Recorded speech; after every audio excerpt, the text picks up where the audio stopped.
ابھی گزشتہ دنوں صاحب عریقات کا انتقال ہوا۔ ان کا نام سنتے ہی یقیناً آپ کو فلسطین اور امن مذاکرات کے وہ تمام دور یاد آ گئے ہوں گے جو آج سے تقریباً 30 سال پہلے شروع ہوئے تھے۔ آج کی اس ویڈیو میں دیکھیے کہ اس امن مذاکرات کے ساتھ ساتھ کیا فلسطین نے اپنی زمین حاصل کر لی، یا ہر امن مذاکرات کے بعد اسرائیل اپنے وعدوں سے مکرتا رہا اور زمینوں کو ہتھیاتا رہا، اور فلسطینی اس طرح ہر ظلم و ستم کا نشانہ بنتے رہے۔ کیا اس دور کا خاتمہ جلد ہی ممکن ہے؟ میں یاسر صدیقی آپ کے ساتھ بندہ حاضر ہے۔ 1120 چینل پر آج کے اس خاص ایپیسوڈ میں آپ دیکھیے کہ فلسطینیوں کی حالت زار کا خاتمہ کیا جلد ہی ممکن ہے، یا پھر ایک لمبے عرصے تک یہ ظلم و ستم کی چکی چلتی رہے۔ 1948 میں انہی فلسطینیوں کو ان کے اپنے گھروں سے، ان کی زمینوں سے نکال دیا گیا۔ 15 مئی کا دن تھا اور یہ نقبہ، یوم نقبہ منایا جاتا ہے، اور ہر سال اس دن کو یاد کر کے پھر سے اپنی زمینوں کو واپس حاصل کرنے کی تمنا کی جاتی ہے، عہد کیا جاتا ہے۔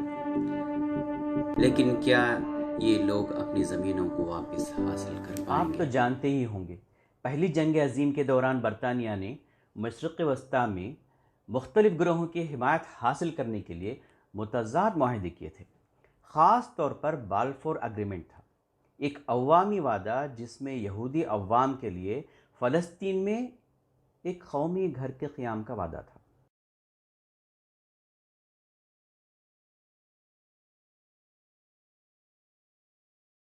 فلسطین میں یہودیوں کی کل آبادی صرف 6% تھی۔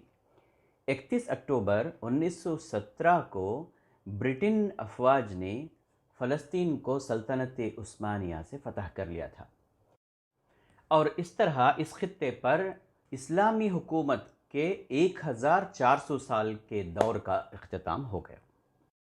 برٹش مینڈیٹ نے 1920 اور 1930 کی دہائی میں یہودیوں کو یورپ سے فلسطین جانے کی پوری سہولتیں فراہم کی، اور اس طرح 6% کی یہودی آبادی 1947 میں بڑھ کر 33% ہو گئی۔ 14 مئی 1948 کو برطانوی مینڈیٹ کی میعاد ختم ہو گئی۔ پہلی عرب اسرائیل جنگ کا آغاز ہو گیا۔ صہیونی افواج نے کم از کم 7,50,000 فلسطینیوں کو ملک بدر کر دیا، اور اس طرح 78% فلسطین پر قبضہ کر لیا۔ باقی بچے کھچے فلسطینی 22% مغربی کنارے، ویسٹ بینک اور غزہ میں تقسیم ہو گئے۔ ایسا نہیں ہے کہ فلسطینیوں کو یہ معلوم نہیں تھا کہ امن مذاکرات کے نام پر اسرائیل انہیں دھوکہ دیتا جا رہا ہے۔ اس طرح وہ مسلح جد و جہد بھی جاری رکھے ہوئے تھے، جس کے نتیجے میں انہوں نے غزہ کو حاصل کر لیا، اور فلسطینیوں کے اندر اب تیزی سے یہ سوچ ابھرتی جا رہی ہے کہ مسلح جد و جہد ہی ایک واحد راستہ ہے تو یہ ساری دنیا کی انسانیت کا مسئلہ، لیکن اس کو صرف فلسطینیوں کا مسئلہ بنا کر رکھ دیا گیا، اور انہیں نہتے عوام پر اسرائیل کا ظلم و ستم برداشت کرنے کے لیے چھوڑ دیا گیا ہے۔ یہ دیکھنا دلچسپی سے خالی نہیں ہوگا کہ آنے والی ینگر جنریشن اس ظلم کو کب تک برداشت کرے گی۔ مجھے یاسر صدیقی کو اب اگلے ایپیسوڈ تک کے لیے اجازت دیجیے۔ اللہ حافظ۔ At the building of yet more illegal Israeli settlements, increasing number of checkpoints, brutality against Palestinians, and the Israeli separation wall now more than 700 kilometers long. Peace talks, he would say, were out of sync with the reality for Palestinians on the ground.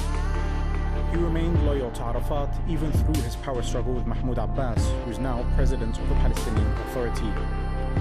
Such was Arafat's popularity as a politician. He held on to his seat in the 2006 elections but with Hamas in power and Benjamin Netanyahu as Israeli Prime Minister, the chances for an agreement waned.